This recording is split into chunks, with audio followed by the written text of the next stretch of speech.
columnist for the Indian Express, and a distinguished fellow at the Observer Research Foundation in New Delhi. He has many books out, and I'm just going to cite a few. Crossing the Rubicon, The Shaping of India's Foreign Policy, that came out in 2004. Impossible Allies, Nuclear India, United States, and the Global Order. His most recent work is Samudra Mandam, Sino-Indian Rivalry in the Indo-Pacific. And the title of his talk today is India and the U.S. Pivot to Asia, Strategic Autonomy or Geopolitical Opportunity. Well, thank you so much for being with us today. Thank you.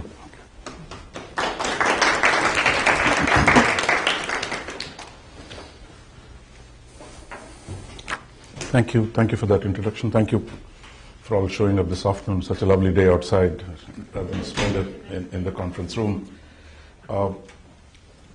I'm not going to say much about the U.S. policy of the pivot itself, except noting a few things. That the pivot, at least in its essence, is about the changing balance of power in Asia. The question is, how does the U.S. respond to that? Does it respond by balancing China or accommodating China? It's still work in progress, but the fact is that the debate on the pivot, or what it should be, is largely a consequence of the shifting balance of power in Asia. The second, I think, it is triggered, I think, by China's power crossing a critical threshold, and where it becomes necessary for the United States and the rest of the region to respond to it. Third, I think the pivot is about a structural tension between the historic American military primacy in Asia and the rising Chinese military power. There is a tension, and I think that's what is playing out. It's also about the tension between the American military primacy in Asia is reflected in the strong forward military presence for many decades. And how does that forward presence get affected by expanding Chinese military power in Asia's periphery and its waters? The last, but my focus is not on the U.S. debates, because there's much debate going on in the United States, but my focus is on India, how India has responded to it, what are India's considerations in dealing with the U.S. pivot, and whether it provides opportunities or it constrains India's options, and how has India responded to it. The structure of my presentation, I'll try and do this in 5 parts. I'll begin by looking at a quick review of India's historic role in the Pacific. Second, I'll look at the triangular dynamic between US, India, and China. 3, I'll look at until now how India has reacted to the pivot. 4, I look at some of the basic options that exist for India in terms of how does India deal with the dynamic that's emerging around it. And finally, what does India's response so far say about India's worldview, India's strategy or strategic culture or lack of it? There's much debate on the subject. I mean, those of you who've seen The Economist recently, this whole argument, this whole anguish about India not having a strategic culture. So we could conclude with that a discussion on what the analysis of India's response tells us about India's worldview, India's strategic culture, etc. So the first point I wanted to make is on this very notion that India can be important in the Asian balance of power, because we are focusing here on East Asia, right? Asia, East Asia, and the Pacific. This idea that India is a Pacific power is relatively new. I mean, in a sense, many people are still surprised. What has India got to do with this? In fact, when India was becoming a member of the East Asia Summit in 2005, a lot of my Asian friends said, look, what has India got to do with East Asia? You are in South Asia. We are in East Asia. These are two different worlds. I mean, how is it that India is part of the East Asia Summit? But of course, the fact is, political leaders are not going to go by what the geography teacher tells us. There are other interests and dynamics that shape the admission, who to include and who not to include in a particular regional context. But if we step back and look at it, I'm not going to talk about all of India's history, but looking at even the last 70 years of Asia's history, that India has been quite central to the big geopolitical outcomes in Asia. Now, if you go back to the Second World War, that the US, of course, was fighting Japan. The US did all the island hopping, got to Japan, used the atomic bomb, etc. But the people who actually physically pushed the Japanese out of Southeast Asia was the Army of Undivided India. It was British India, but it was 750,000 Indian troops. 750,000 Indian troops participated in reversing Japanese aggression in Southeast Asia. Some of the biggest battles were fought in Burma, moving the Japanese out. And it is the Indian Army that actually took the surrender of the Japanese troops in Singapore, in Jakarta, in Hanoi. It was the Indian Army that actually was the sword arm of actually moving the Japanese out of Southeast Asia. Second, more interestingly, those of you recall that when China's east coast was occupied by Japan, the only outlet for China was through the south, through Burma. And at that point, the assistance to China was largely supplied from India. And that much of the American presence in Asia, one of the American presence in South Asia, one of the earliest presence was about actually General Joseph Stilwell coming to India, building that road to Yunnan and the Burma road, and actually moving supplies to the Chongqing government of the nationalists. But if we step back, I think that much of the security of East Asia, and at least up to South China Sea, was largely done by the Indian Army and the British Raj. That for nearly 150 years before the Second World War, it was the Indian resources that were used to produce order, produce stability.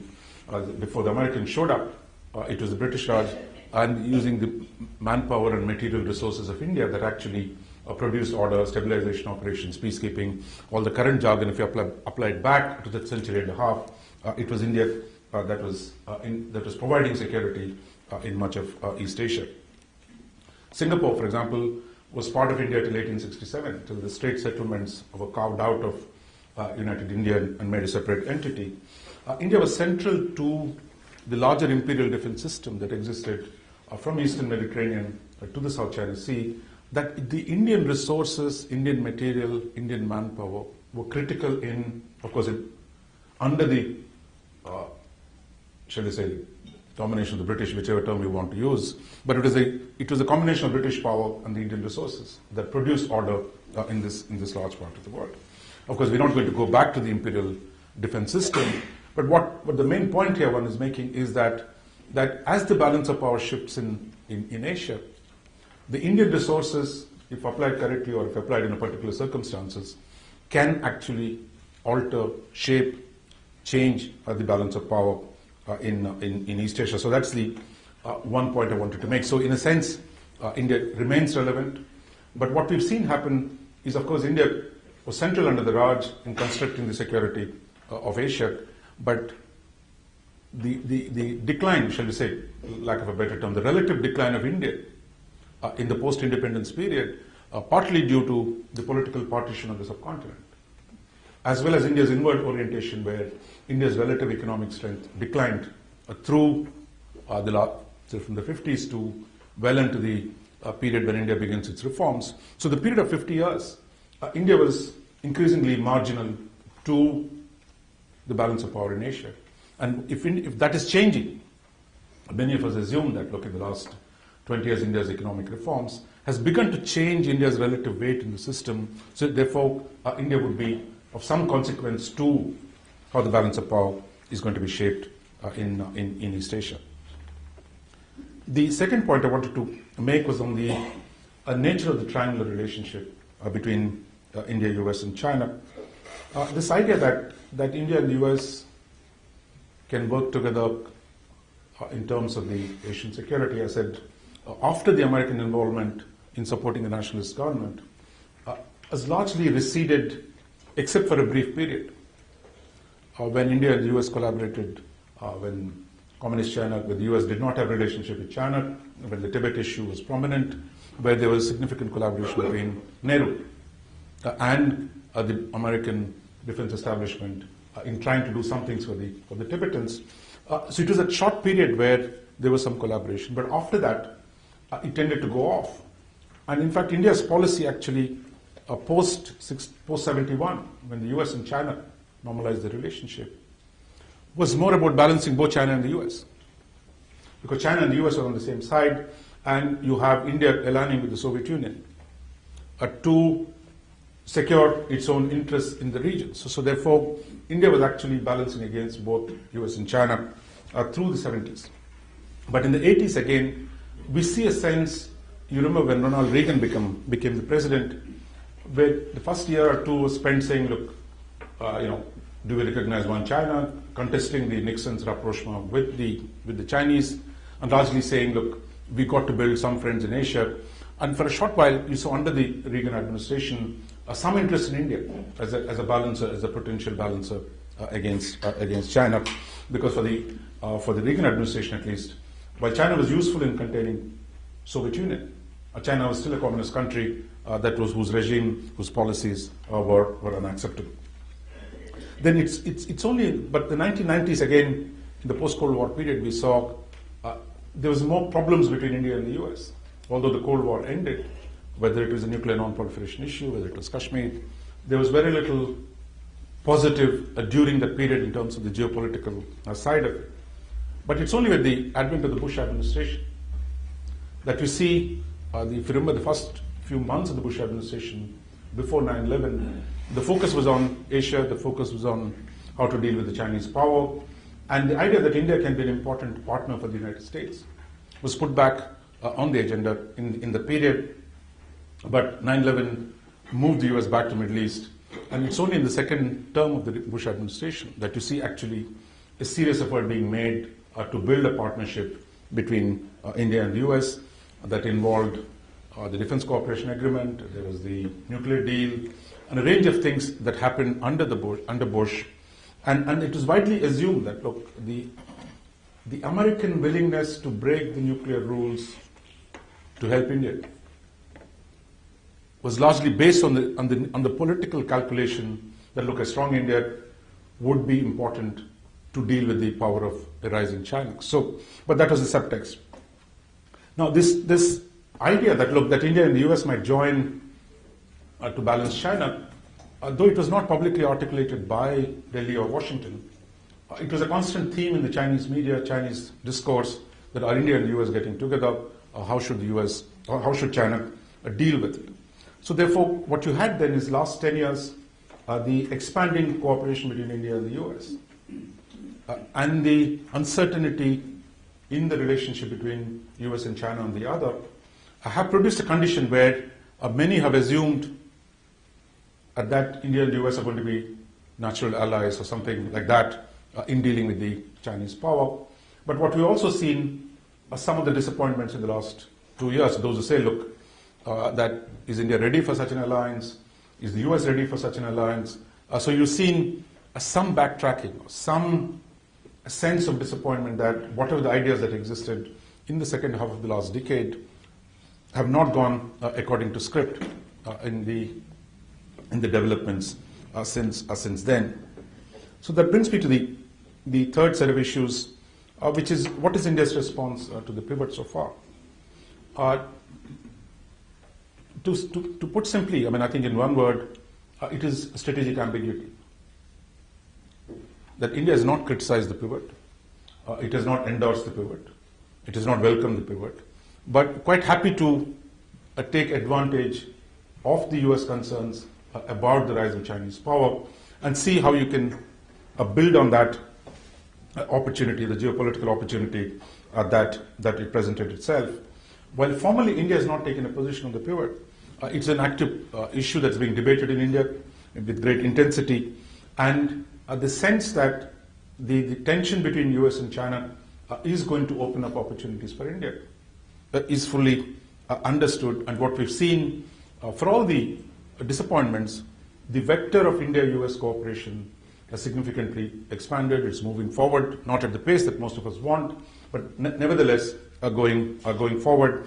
And that this relationship with the US has brought India many benefits. There's no denying that purely from an analytical sense. Countries like Japan and Australia, ASEAN, a large number of countries which would not deal with India unless they were seen as US endorsing India's rise. For the Japanese, even today, they feel comfortable engaging India if the Americans sit in the same room, so that it's not something they're doing on their own, but the US capacity to talk up, given its dominance in the media policy world and the attachment to the US allies, Asian allies to the United States, all this gave India a big boost in terms of its own advances in East Asia. It certainly helped. But while this positive story unfolds, there has also been significant concern in India. What happens if the US changes its mind? And the US is prone to change its mind. And what the Delhi saw in Washington after Bush left and Obama came, the first whole year of the administration was focused on so-called G2, where China is the most important relationship. We got to deal with the world's problems, whether it's climate change, stability in Asia, the non-proliferation of the Korean Peninsula. Suddenly you see the rhetoric move from one that focused on dealing with rising Chinese power to one which was now emphasizing collaboration with China. So in a sense, that this idea of a G2, which was endorsed by a large number of people in Washington, suddenly put a brake on India's expectations of a linear evolution of US policy, and that there is a potential danger if the US and China make up. And that what consequences would it have? Should India put itself out too far ahead of the United States in dealing with China? How does it deal with a potential shift in the American attitudes towards China? Because as the weakest of the major powers in the region, that India can get easily exposed to shifts in the nature of the relationship between US and China. So we had a kind of a Goldilocks issue. We said just enough tension between US and China would be nice for India. Not too much of it, of course, would not be too good.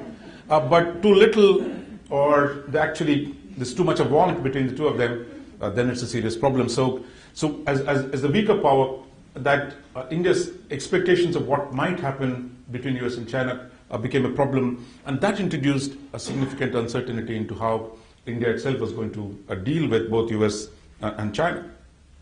And then related to this, India began to recognize, look, the US, there are deep political divisions in the US foreign policy establishment today. That it is not what the White House says today is not the policy 2 years down the road, or what is being said today need not be the policy 1 year down the road. That the US is going through an uncertain, complex domestic political phase after Iraq and Afghanistan, and that it is liable for significant swings in terms of how the US could move from one position to another, and that we saw quite clearly the same Obama administration which was talking about G2 in 2009 and 2010. By 2011, they were talking about the pivot, which was explicitly seen by many as a balancing policy.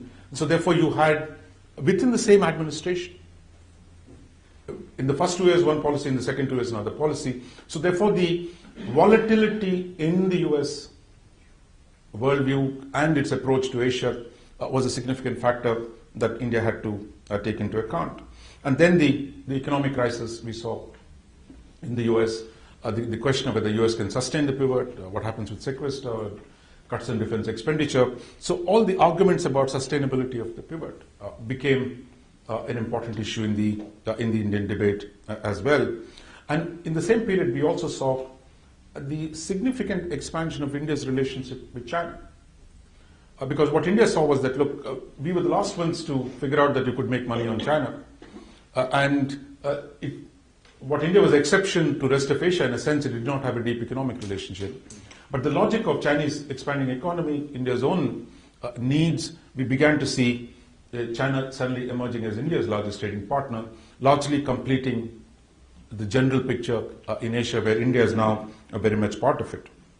And therefore, while India's economic relationship expanded with China, China today is India's largest trading partner, but also the political issues start getting complicated as well. I mean, those of you seeing the papers, there's still a flare-up on the border the last few days. There's the question of the river water sharing, there is the question of Kashmir, there's a question of all kinds of traditional issues linger on. So what you have is a strange situation in India, not strange, actually normal situation, which is expanding economic cooperation, deepening political problems, which now India is getting into the same picture. So therefore, there is significant uncertainty in how India deals with China as well. So it's not just about the US. So given this picture, I mean, what are India's options? I mean, where does India go? What are the possibilities? Given what we've just described, how can we parse India's options? I mean, I think one is I'll just look at 6 options that we can talk about later. One is the strong alignment with the US.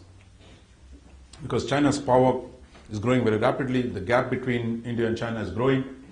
In 1990, we were largely on the same level, same size in terms of the economy. Now, Chinese economy is 4 times bigger than India's economy. Chinese defense expenditure is 4 times bigger than India's defense budget. So what you have seen while India has done very well, it's done historically best growth rates in the last 20 years. But China's grown for 30 years at double-digit rates. So the gap is continuing to expand despite India's relative success of the last 20 years. So how does India fill this gap? Can it do purely on the basis of its own internal resources, or does it need an alliance? Indians don't like to use the word alliance, but some categories don't stop you from, like just as we did an alliance with Russia.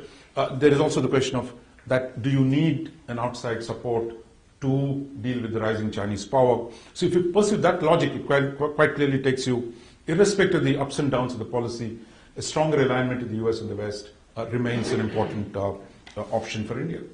The second option, of course, is to draw closer to China. Accept the inevitable, recognize Chinese power is unstoppable, China can't be balanced, nobody else might balance China. So why not simply accept the reality and deal with the Chinese primacy in Asia? But then the problem for India is, that while they've all had a lot of difficulties about the US and always talked about multipolarity, we need to have balance in the world, but India also wants a multipolar world in Asia. It does not want a Sino-centric order because to live under a Sino-centric order is going to be a lot more difficult for India than most of the East Asian societies, and that remains an issue irrespective of all the rhetoric about Asian solidarity, BRICS and all that stuff. There is a fundamental contradiction in terms of how does India accept a Sino-centric order, which is a distinct possibility.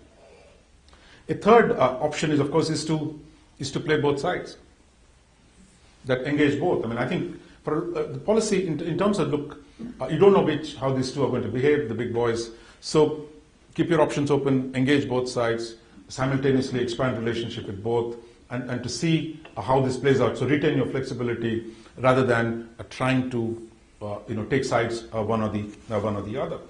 Of course, a variant on this is the fourth option, which is you can stay neutral, which is a lot of times non-alignment is confused with neutrality. That is, you stay out of the big disputes. It's like what Deng Xiaoping did in the 80s.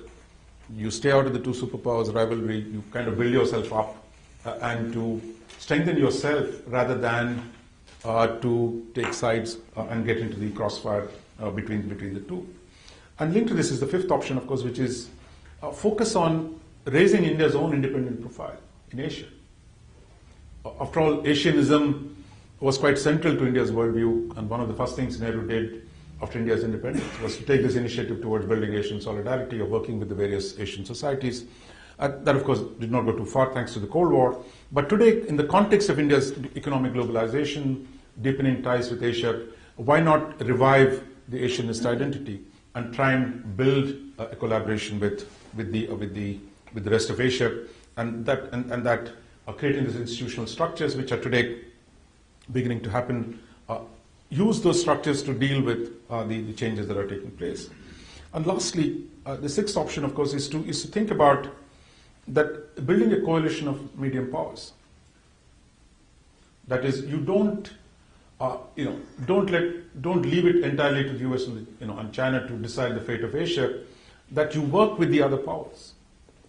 which in many ways non-alignment was partly that in the Cold War period in Asia, at least India, Indonesia working together, or today India and Japan can work together, that actually try and build, that don't let Americans or the Chinese shoehorn you into a particular framework, whether it's adversarial or collaborative, that you must develop a coalition at least that will resist being forced or compelled into a straitjacket by the American-Chinese or Chinese rivalry, and that if Asia did not accept the US-Russian Cold War in Asia, when Asia was weak, would Asia simply accept the logic of what drives US and Washington and Beijing? So therefore, is there a room for some kind of a regional power structure, which actually in some ways opens more space for India?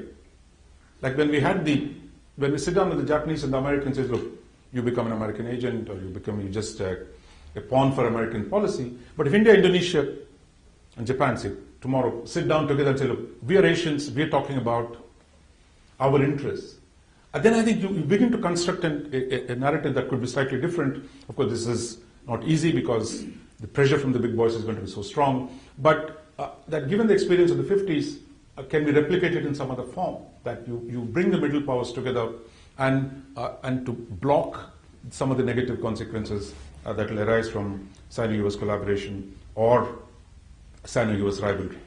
Now, if you look at actual policy, then the policy has almost all these elements you can see playing out in some form or the other. For example, getting closer to the US. India did not buy any weapon system from the US between 1947 to 2005. Otherwise, we are called the United Nations of Armed Forces. I mean, we buy everybody's equipment. We didn't buy only the United States equipment, but in the last 8 years, we bought nearly $10 billion worth of our US equipment. So there is a defense relationship which did not exist with the US before. But at the same time, you also see India sitting with the Chinese and BRICS and doing all this rhetoric about multipolar world, alternative structures, we're going to change the world's rules. So you have, at least in the multilateral domain, where you see India doing more with the Chinese and even the Russians are in the room. You also see that there are some things only you can do with China and not with the US. For example, the American companies don't do infrastructure anymore. I mean, once upon a time, there were companies like Bechtel, the big companies that went out and did bold things in different corners of the world. Today, all that stuff is being done only by the Chinese, whether it's building roads in Congo or laying a pipeline through Myanmar. All this stuff, the hard physical extension of markets, not the sitting at the computers in New York, but of the physical stuff that is being done. When the Chinese power plants are cheaper, it's easier to deal with, quicker. So you have then, in some areas actually, a collaboration with China becomes useful. But in defense and security area, you still have problems and you still need the US. So you could actually craft a policy that, look, in some areas, clearly, you work with the Chinese, in some areas you could work with the Americans, and that you could if you have sufficiently flexible policy, you could actually pull this off. So that brings me to the last set of issues. So how does this policy, what we've seen so far in terms of how India's reactions to this, of India's strategic ambiguity, what does it tell about India's worldview? Because if you read that Economist piece again, I mean, there's all this, look, India's crazy, they're still talking about non-alignment, there's a new phrase for it called strategic autonomy, and quasi-pacifism, strategic hesitation, this kind of India going back to the default mode, that its unwillingness to jump into the current situation, and unwilling to exercise its power, has India gone back to the default templates of the 1960s and the 70s. So this is one argument, but my view is that there is no compulsion for India to definitively move in one particular direction at this stage. But that might come. But at this point, if you can engage both, that's fine. But when the problems will come for India when the US and China either begin to fight or they begin to collaborate too closely. That is, if the G2 or a Cold War confrontation comes. So till then, India can find a way of balancing this. But I think domestically, what has changed in the case of India, I think, is two, three things, I think, which complicate this attempt of so-called emphasis on strategic autonomy. One is the nature of India's economy has changed. That is, today, 50% of India's GDP is linked globally, is much bigger than the US exposure to the rest of the world. And therefore, strategic autonomy is meaningless when 50% of your economy is linked to the rest of the world. And when you're actually importing 90% of your oil, 40% of your coal, which you need to run your basic daily life. That to talk about autonomy as some kind of a philosophical debate among political leaders, I mean, is meaningless if you look at the nature of the economy. Because India needs, if you want to make sure that you get your oil, you need to go out and do a policy on sea lanes. You've got to create special relationship with a lot of not so nice regimes like Americans have done with the House of South. Do you develop relationships specifically with certain groups? So the logic of India's economy today has dramatically changed, much like the Chinese economy has changed. Because our rhetoric was similar in many ways. Look, we are nice boys, we don't interfere in other people's affairs, we don't have military bases. All that stuff we used to say, those of you who've seen the Chinese defense white paper that came out last week, China is now openly talking about our outside interests and our internal interests are interlinked. That you can no longer, you're not an isolated, self-reliant economy, that you don't care what the rest of the world does. But today, the security of India, much like that of China, is deeply sensitive to what happens in the Persian Gulf, what happens in the Indian Ocean. So therefore, autonomy in a classical sense is not possible. That India has no option, that when you're a self-reliant economy, increasingly shut down on yourself, it's fine to say, look, plague on both your houses, I do my thing. Today you can't do that because the nature of India's economy and India is not in a position, of course, you can have autonomy like the Americans if you say, look, I can bring 3 aircraft carriers into the Gulf on a short notice and do what I want. We're not there yet. We'll never be there. So you've got to work with others. So this requires, that means you have to constantly work to producing a balance of power, a set of rules, a set of norms that will shape your external environment in a way that you have not done this before. So that's one aspect. The second aspect, I think India cannot be equidistant from US and China, because geographically we're not. China is our neighbor, America is not. China is a neighboring power rising. First time India is facing a power rising in its own neighborhood. Because when we were the Raj, of course, we were the power. China was dominant. But today the rise of a neighboring power fundamentally alters India's security condition. It is most Chinese think what we are doing is actually rely on the distant power to balance the near power. It's a classic Chinese, look afar to make sure your neighbor doesn't dominate you too much. But of course, that's not what the discourse tells you. But the logic of the circumstance that the idea of you could be equidistant between America and Russia because they were slightly far away. But China is your neighbor. China is sitting on India's territory. US is not. So what are the arguments we have with the US? The nature of India's problems with China are fundamentally different from the nature of India's relationship or arguments on humanitarian intervention, all that stuff, climate change. They're different from the arguments about national identity, sovereignty, how do I separate out, what happens in Tibet, what happens in India's northeast. These are live security questions for both of us. So therefore, I think the neutrality or of a opting out does not exist because the rise of China and its power is going to radiate at India relentlessly, unflinchingly enough, like whether it is previously it was all in the Himalayas, but today you see whether Sri Lanka, Indian Ocean, you have Seychelles, a small little place called Seychelles, which used to be almost in India's protectorate. The Chinese have got a base or a facility. So you see that dramatic emergence of the Chinese power around you, and you've got to find a way of dealing with it. So my view is that while the logic, the traditional political culture loves this ambiguity, that you can always, the Indian mind try to, try to spin out contradictions as if they don't matter, to the logic of our condition today, which I think will fit into more classical molds of balance of power. But the tension between the logic of what your state needs and what you actually do, that lag will, of course, will always be there. As in the case of the United States, it took a long time for the US actually to do what it had to do. So I think while India might take a long time, the pressure to take a more realist view of its condition and to work for a balance of power, I think become the more pressing imperative for India.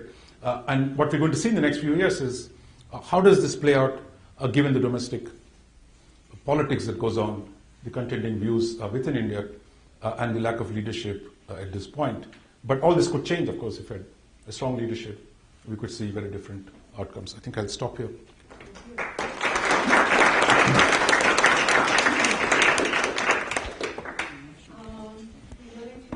Sure, yeah. Yeah, okay, well, all right, I'll make an exception for you, but I like to start with the graduate students, so we'll take your question first, and then we'll go on to, for the graduate students, we'll have time to think of something else, and then we'll open it up to other people. Yeah, I think we have time to, certainly, for everybody to be asking their questions. Go ahead. No, go on. If I understand correctly, China has been building ports and bases all along the southeast coast, almost all the way over to India. So how does India feel about that? I mean, that's getting kind of close. Look, I think the Chinese are doing what everybody did before. Previously, all the great powers, the great trading powers came to the Indian Ocean from the west. The Japanese tried to come, but they couldn't finish the job. And now, I think what the Chinese, as the world's largest economic power, trading nation, is doing exactly what others have done. That the dependence on the Indian Ocean is increasing. Their need for resources from Indian Ocean are dramatically increasing. It's not just in the Gulf, but whole of Africa becomes central to China's economic growth. So what I'm saying is that from a realist perspective, that look, what the Chinese are doing fits a historic pattern. But that is of no comfort for Indian policy, because you have what was China as a maritime power did not exist. Now the Chinese power comes in. That it is beginning to pose significant challenges. Because right now, the Chinese are not calling them bases or facility, but they're beginning to look for facilities, which is logical. I mean, that you can't fax your navy. That if navy has to operate in distant waters, it needs access. So at this point, what the ports are a dual-use infrastructure. But what is more interesting is how you cultivate special relationships. Like Seychelles and Mauritius, we have a deep ethnic, historic relationship. Indian Navy has been there for a long time, helping these little island states to secure themselves. But the Chinese are moving in a dramatic way. And India's problem is it cannot match the resources that China brings. Like India has been giving aid to Mauritius for the last 50 years. I mean, but Chinese come, Hu Jintao came there in 2007 or 2009, $350 million to build a new airport, period. One shot, he's upped 10 times what we put into the country. So the scale of the Chinese operations is going to, I think this is about the power that is emerging to our south. The second, I think, is the capacity, the purposefulness of the Chinese, and the lack of it in the Indian case. I mean, that is, it's not a secret. That the Indian ability to take up big projects and pursue them is much weaker than the Chinese. So therefore, the Chinese have a huge advantage. So I think you're going to see that develop. But China is still geographically vulnerable in the Indian Ocean. What they do in Guadalajara, of course, the Americans want to beat them down to it. I mean, it doesn't take much for the Fifth Fleet or whatever the US, which stays in the Gulf. But the challenge then for India is that, look, how do you consolidate your traditional strength? Because geography favors India and the Indian Ocean. So there is an attempt now to construct a policy that, look, you don't have to put yourself in competition with the Chinese, but you do what you've done more effectively, more purposefully. You tie yourself up with your traditional partners, strengthen your position. And again, that you can't do it unilaterally. And I think that is the problem in the policy, that you work with Americans. The problem with Americans, of course, they're not easy to work with. They come and say, look, this is what I'm going to do, 1, 2, 3, 4, 5. And I say, look, interoperability, sign off on these 10 agreements. I say, look, just that's not the way we want to do it. We want to do it differently. So both of us have the same objective, that, look, how do you restrain Chinese power? But to get the two systems to actually work together, I mean, that's a real problem.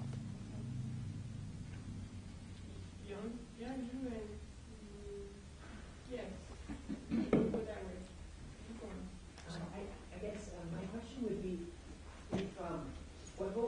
see an expansion? What do you see the Indian Navy playing in India's grand strategy in the future? So do you see the Navy being expanded considerably? And do you think that if like a coherent grand strategy were proposed by the establishment, do you think that they'll be able to overcome opposition from like smaller parties in a coalition government that might oppose it? No, I think there is a general sense that, look, the Navy is the future. I mean, with the Indian political class, I mean, it's too fragmented today to articulate, and we don't have a Teddy Roosevelt who told the Americans at the turn of the 20th century, look outside, it's going to be the Navy, you've got to go out, you've got to build a big Navy, you've got to do a global, the voyage that under Teddy Roosevelt. So you don't, or a Gorshkov type of person in Russia where he says, look, symbolically as a great figure who comes onto the strides into the stage and says, look, now, the land part is there, but now we're looking outwards. In most places, it has come with industrial transformation. Like in the US completes its territorial consolidation between the Pacific and the Atlantic coast. It has pacified its neighbors, and then it's the largest industrial power at the turn of the 20th century. So therefore, Roosevelt and the man and the moment, coincide. But in the Indian case, you don't see that kind of a figure. But if you look at it in structurally, that moment India moved from an economy that emphasized self-reliance to one that emphasized globalization, the Navy found its moment. Otherwise, Navy was just a showpiece, because you're just fighting the Chinese and the Pakistanis on the Himalayas. For you, while you had a decorative Navy, but it had no purpose. But it's only with the globalizing economy that the Navy automatically sees itself that, look, now as a cutting edge of the future. And as India's interests become global, we had interest in the Gulf, okay, we always say, look, we had interests everywhere, but today we mostly met them in New York, 42nd Street, write all these resolutions. But today's India's interests are genuine, real, the interdependence, there is reliance on resources and markets. So this fundamentally changes the importance of the Navy to a higher level, and I think you've seen that happen.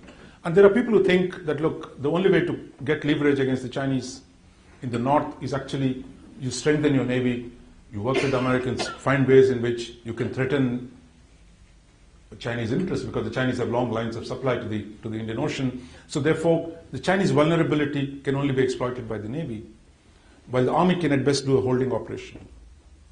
So, but it's all ideas in fragment. But one thing is clear, Navy is getting more share, but no, Navy is not built overnight. So, but India will be, it's already the 5th largest Navy or something. It will become one of the big navies. But the pace of the Chinese naval modernization, of course, is going much, much faster.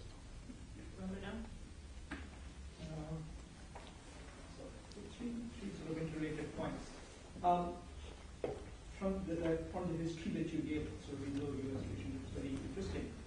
Seems to me that the best time for sort of a strategic partnership between India and the US is when the US has an administration which is very war-prone, sort of goes after murderous wars across the world, and then just the great effects. Reagan, Bush, these are the times when the relationship is good, and under Clinton and to some extent Obama, the relationship seems to be bad. So I found it very interesting. And so in some sense, if you want world peace, then Indo-US strategic relationship should be in a bad place. What is the problem that I would draw? But the question which I have is this. So India is willing to accept US dominance and work with it in a sense. Why is it not willing to accept Chinese dominance? And likewise, if India has problems with China, then presumably Pakistan will have problems with India. Sure. Bangladesh will have problems with India. They should be sort of balancing the same fashion. And so in some sense, their strategy with China probably makes a lot of logical sense. Yeah, no, I think on the first point, I don't know if a corollary, when you develop a theorem with wrong assumptions, even the corollaries will be wrong. Look, this idea that, look, either bad Republicans are good to India and good Democrats are bad to India, it doesn't fit in. I think there have been different phases. No, I'm just telling you. That's what I'm trying to tell you. The Kennedy was loved by India, was a great guy. You couldn't get more liberal than a Bostonian. That he was the one that India worked with Kennedy to actually do the anti-Tibet stuff. And so there are phases. And Eisenhower was very good to India. I mean, he was not a bad guy like the others in the Republican side. In fact, India and Eisenhower were on the same side, helping Egypt to fend off the imperialist aggression in Suez in 1956. So the story is far more complicated. So I don't see the bad guys in US like the bad guys in India. It doesn't work. The second, I think, part is that the pivot is an idea was the Obama administration's. It is not. Bush was so focused on the Middle East because he started out saying we're going to look at Asia, but within 9 months he was somewhere else. 2 great wars, still struggling with it. That it was Obama administration that was reluctant about the nuclear deal, that was unwilling to, not happy that non-pro guys, all of them were not too happy with the nuclear deal. All of them said, look, this is a bad idea, do anything with India. These are the good guys who saying don't cooperate with India. So now, it is that administration which says, look, pivot is now our policy. India is going to be the fulcrum of this policy. That's all come from the Democrats and Obama, who's otherwise trying to limit. So I think if you step back and say, look, it's the circumstances, it's the broader trends that shape these things. And now, it's possibly Obama is changing his policy again. Kerry doesn't like the pivot. But who knows, 1 year down the road, if Chinese push the Americans too hard, what's going to come out? So I think the problem is here, is that why Indians can't accept Chinese hegemony? Because China is a neighbor. That unlike the US, which is at a distant power, US is not sitting on my territory. US is not giving staple visas to the Kashmiris. US didn't give nuclear weapons to Pakistan. That it is the balance of a policy that China has pursued vis-a-vis India. That Indians are finally saying that, look, to deal with this, you need a bigger power, a distant power who's not fundamentally hostile to you. We have problems on Pakistan, we have problems on non-proliferation, we have problems on a range of things, but there's no fundamental clash of interest. Therefore, we got to work together. No, this argument didn't exist. This argument did not exist in Delhi till 7 years ago. Today's argument is not dominating everything, but it is an important argument in Delhi. Because what has changed is the impact of the rise of the Chinese power on India's space for action. That's what, because we have leftists, a lot of people who talk about strategic autonomy, actually want India, the same people who talked about non-alignment. Aligning with Russia was good. Aligning with China might be good too. My friends from communist parties will say, look, great idea, let's accept the Chinese leadership. But problem is you can't sell it to the rest of the population. I have a slightly related question. It was very provocative, broad talk. So one thing was, I realized I got a little confused. Sometimes you say strategic autonomy. Sometimes you say strategic ambiguity. Now I don't know how I follow your own columns in the way in India. But I can understand if strategic ambiguity puts you in a weak position, because often it's not that you're very clear on projecting ambiguity, but you're not sure what you want. But I would have thought you might even take the same facts that you highlighted, that India, like China, though to a lesser extent, is much more integrated in the global economy, is much more important in the global economy, to actually not reduce its room for maneuver, but to expand it. In other words, in the 50s, he could be pious because it didn't have much economic clout. Today it's different, precisely for the same reason. So what strikes me as a little confusing is if China has a lot more power because of its economic growth and integration, which granted is faster and deeper than India, then why would it be the case that India's increasing diversification and transformation as an economy also doesn't also expand its room for strategic autonomy in a sense which maybe it's not a strict definition in IR theory, but if you want to balance power, hedge, and so on, why would that be an asset rather than liability? So that's the first question. The second question. There were already two in it, I think. Sorry? There were already two in it, I think. I guess the second main point was I was a little surprised by the conclusion. You had these 6 options, and you sort of see the problems with each of them. Nothing is perfect. But your conclusion was to endorse a realist theory of balance of power for some of the reasons that Ramana just mentioned. It seems to keep fueling a logic of distrust, right? So who does India balance with that might depend on the issue, and that might depend on the arena. Sometimes you say it's Australia and Japan, sometimes you mention the US. Then the Chinese, of course, are worried about this, so then they keep supporting Pakistan and so on and so forth. So I was struck that you didn't just say a little bit more about your fifth option. You said Asian solidarity, and maybe we use the word solidarity is more biased than realistic. But you could say it's multilateralism. Yeah. That India would realize, like many of these other countries, that investing in multilateralism in Asia is going to deepen trust and reduce suspicions, not just of the middle powers, but of the small powers, because classic balance of power politics is assuming that all the middle powers can set the agenda, and the smaller countries in the region won't be unhappy with it. Right? It would seem to be that if you actually invest in multilateralism, you're more likely to actually get a more rules-based, stable framework that enhances multilateralism as opposed to undermining it. You can talk about that. I would be surprised. Yeah. 4 questions. The first one, I mean, I think I must apologize if I, conflated 2 different things. I think when I was talking about strategic ambiguity, that's my description of India's response. That India is not fully showing its hands, that it is simultaneously pursuing seemingly contradictory objectives. Strategic autonomy is the argument in Delhi. That is, those who describe the policy as, look, it is a fundamental principle of India's, that, strategic autonomy is a fundamental value of India's worldview, blah, blah, blah. So that is, these 2 are very different categories. So I'm describing, when I was describing the response, the Indian response to the pivot in the last 3 years, I'm saying that smacks of strategic ambiguity. That's my description. But there's a bigger debate on the whole question of strategic autonomy. Is it a value? Is it a goal? Is it a means? That whole debate is going on. So that is a bigger question that is under debate. So these are 2 different. So I didn't mean to conflate the 2 of the things. The second point you made, look, yes, that interdependence today makes India a very different place.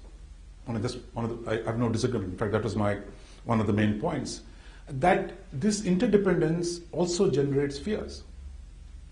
That when the Chinese say, look, just as the US used to say, the Persian Gulf represents vital interests for the United States, right? And we will do anything to defend our vital interests in the Persian Gulf. That meant, look, the oil from Persian Gulf was important to the United States. We're not going to let the Russians capture it. And therefore, any thing that happens there, we're going to make sure we have a say in what goes on there, right? Now, that's one type. But the Chinese and the Indians, I think, find themselves in a far more complex situation today, which is the level of interdependence with the rest of the world is so deep, which no other great power has had it before, to the level at which India and China are dependent on outside resources. So in a sense, actually, while interdependence makes them amenable to a lot of things which they were not before, which you've seen in their evolution, their attitude towards international systems, rules, regulations has fundamentally changed. But the fact that this 2.3 billion people need to get coal and oil and food tomorrow from outside your territory, then I think you are talking about a very different condition, so which is going to add to the security problems of that. The third point, you talked about the logical balance of power. Look, I mean, since I don't teach political science, so I'm lucky. So I'm not strained by the different schools of thought or in how you study political science, because the theories are meant to explicate. I mean, they don't shape reality. You're trying to understand reality by constructing a set of assumptions of different ways in which you can explore that. Yes, balance of power leads to security dilemmas, unstable, all that is true. That's what history tells us. But the states begin to do this irrespective of seeming value of interdependence. I mean, like First World War in Europe, the economic interdependence should have reduced the conflict. It didn't.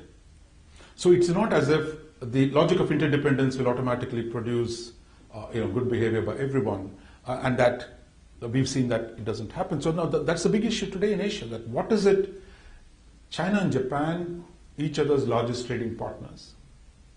300, 400 flights go between the two sides. The Japanese capital is deeply locked in China. Chinese have used, the interconnections between the two are so deep. But see what happened in the last year and a half. On rocks, they're not even giving them dignified to call them islands. That they're fighting over islands in spite of this extraordinary interdependence. So I think there are problems, and I think that's where what does the shift in distribution of power, which most political scientists again one lot say, look, that is a source of conflict, and we're seeing that happen in Asia, a huge shift in the balance of power, and that the rise of China then. Many of us hoping that it will be peaceful, but many of us are suspicious it might not. So the responses to that are going to be varied. There's no escaping that, and I think that's the limited point. I'm not saying it's right. I'm not passing judgments on China or its policies. All I'm saying is that the rapid rise of the Chinese power is producing attempts at balance in the region, and some of them would want to even align with Beijing, probably. But the story is just begun. On multilateralism, the last point you made, look, Asian multilateralism is nowhere near the European multilateralism. Asia already has multilateralism. India, which was against multilateral institutions in the Cold War, today supports multilateral institutions. But you've seen the arguments in Asian multilateralism, who's inside, who's outside. The Chinese didn't want the Indians inside, the Americans inside. But the Indonesians and Singaporeans wanted India, that's how India gets in. Now, should it be ASEAN plus 3? Should be East Asia Summit. So there are the idea that multilateralism dampens strategic rivalries is a good idea. But the other insight, of course, is actually multilateral institutions become the theater for conflict between the great powers. So I'm not ruling out the value of multilateral institutions. They are there. But today I don't see a structure of multilateralism in Asia that can actually cope with the transformation of Chinese power. Take the South China Sea dispute. There is something called the law of the sea. Now, the Chinese say, look, law of the sea doesn't apply to my island disputes. I got historic claims. Chinese and Americans don't agree on law of the sea. What is its interpretation for the movement of military vessels in the exclusive economic zones? So the idea that norms can actually shape great power relations is fine. But today there are contestation on the basic rules. That is the challenge in Asia, that everyone is for law of the sea, but Chinese have one understanding of law of the sea and Americans have another, and that's what produces the conflict in the waters. So the law can help, but when law doesn't reflect the realities on the ground, we are in a very, very different situation. Thank you. Very interesting conversation. I went through, I'll make 2 points and 2 questions.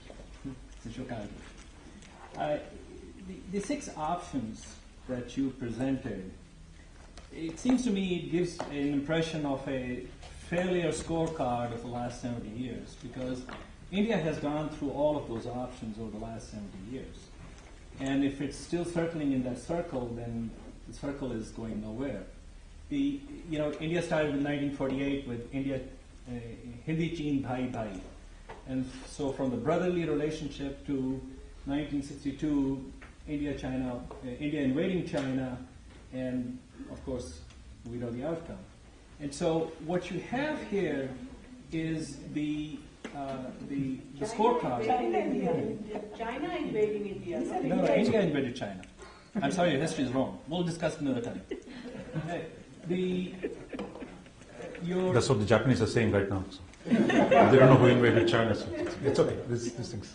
So the second quick point that I want to make is that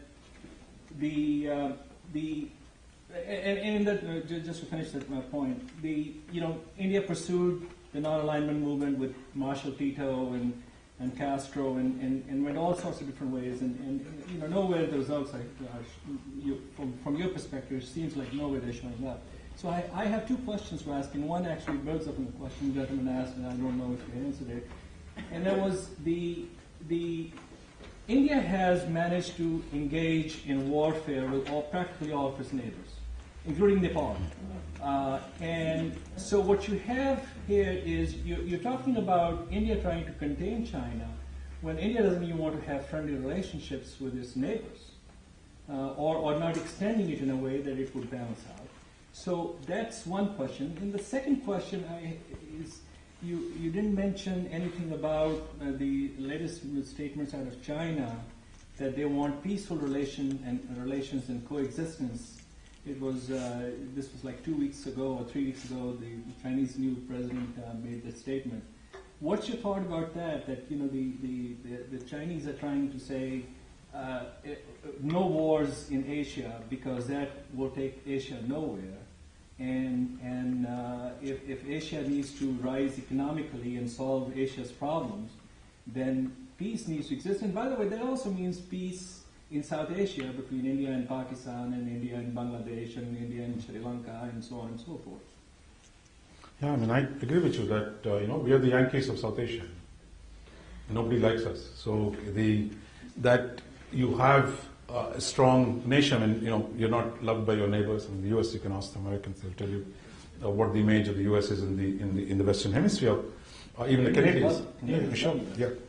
I talk to the Canadians. They don't say that in so many words, but that there is economic integration. That's what changes the situation. So that India is not going to be a great power without resolving its disputes with its neighbors. I mean, that's a proposition I constantly make to Indian audiences, that look, you got to pacify, and I use the word since we're in a political science department, that you got to pacify your neighbors to be able, that any strategic argument would tell you, you got to find a way of fixing your problems in your neighborhood. I mean, that's the first rule.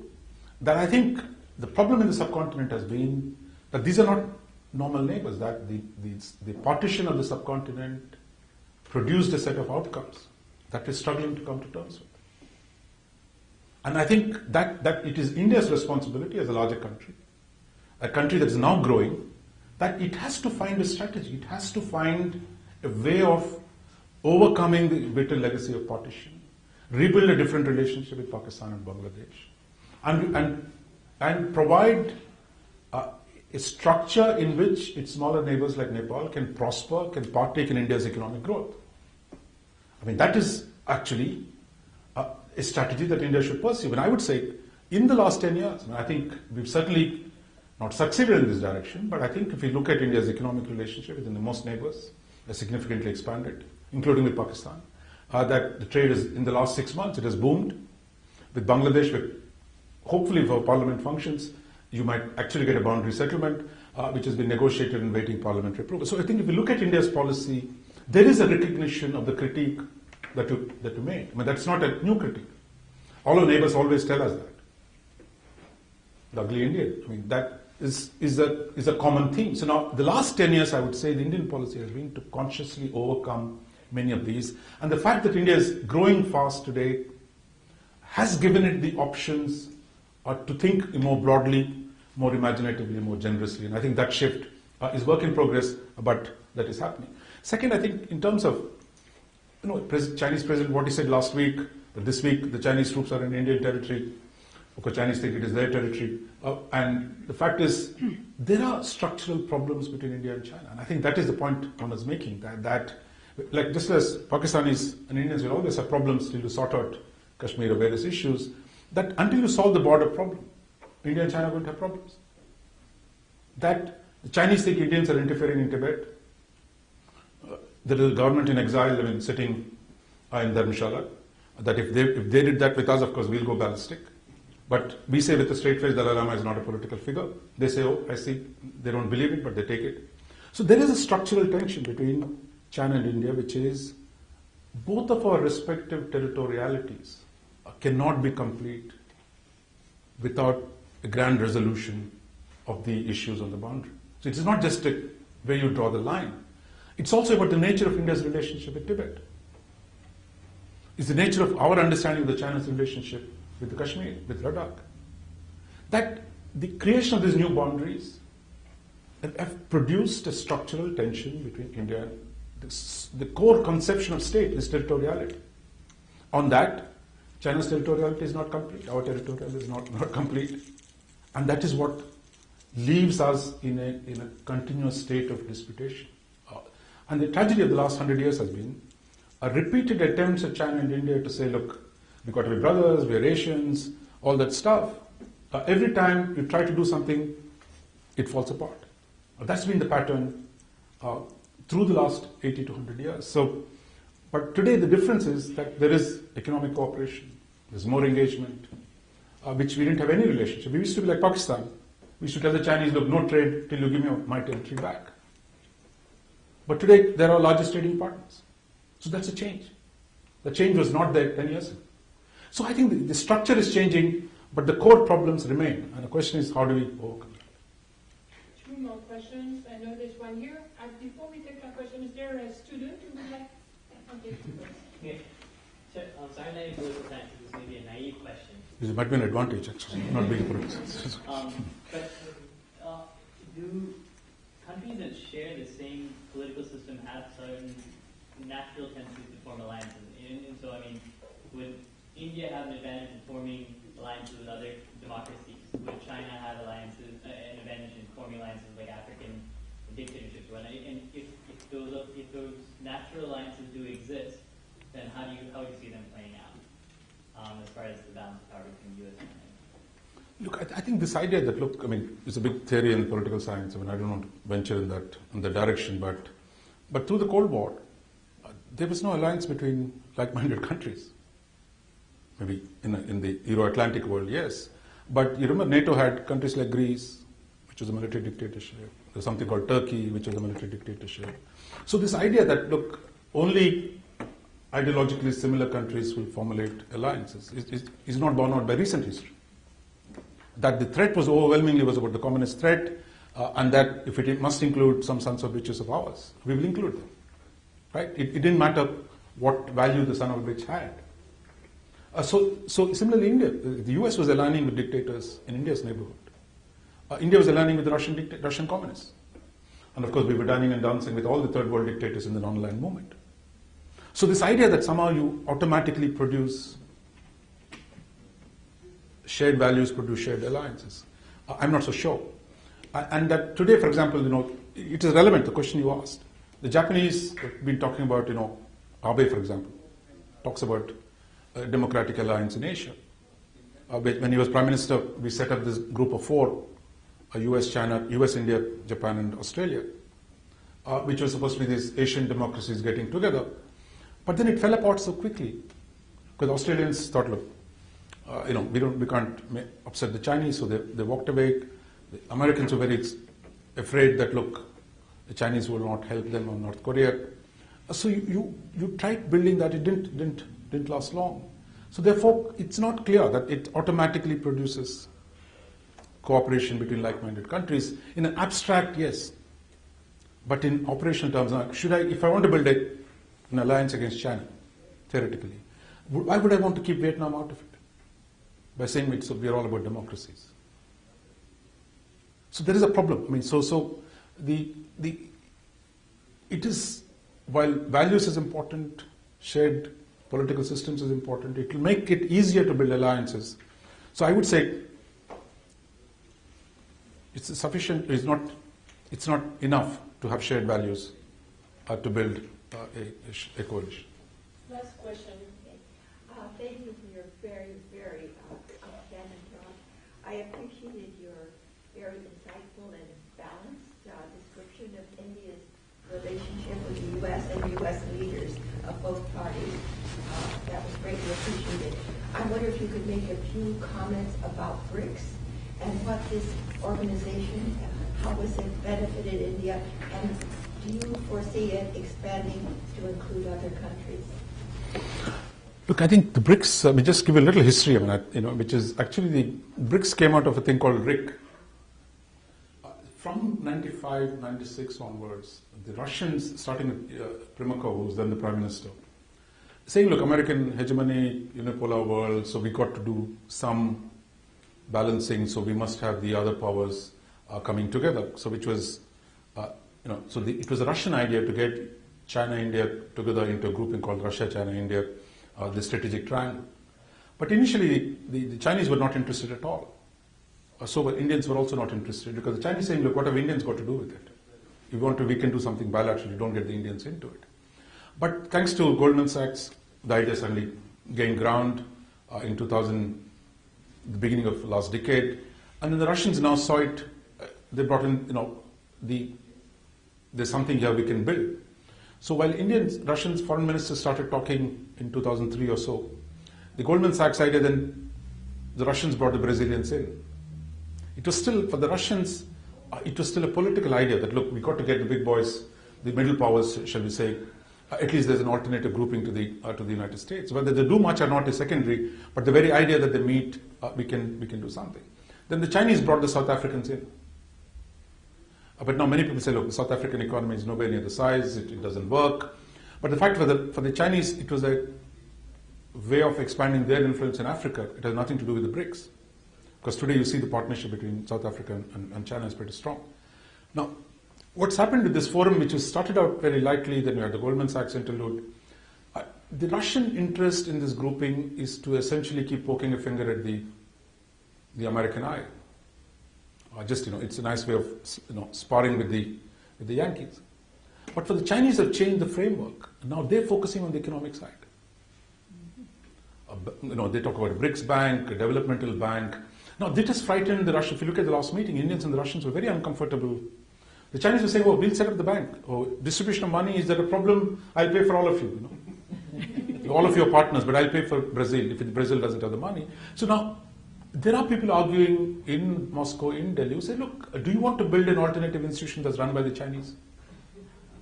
Americans are bad enough, but you want to let it run by Chinese? It could be a lot worse. So I think, but the problem is you can't walk away from, just as America can't walk away from NATO. I mean, 2 days ago, New York Times had a nice article saying, why do you keep this Red Alliance alive? So it's like an online movement. You have something, a logic, you start, but I think the internal contradictions are fairly severe as well. But there are areas where it could act, some areas it will work.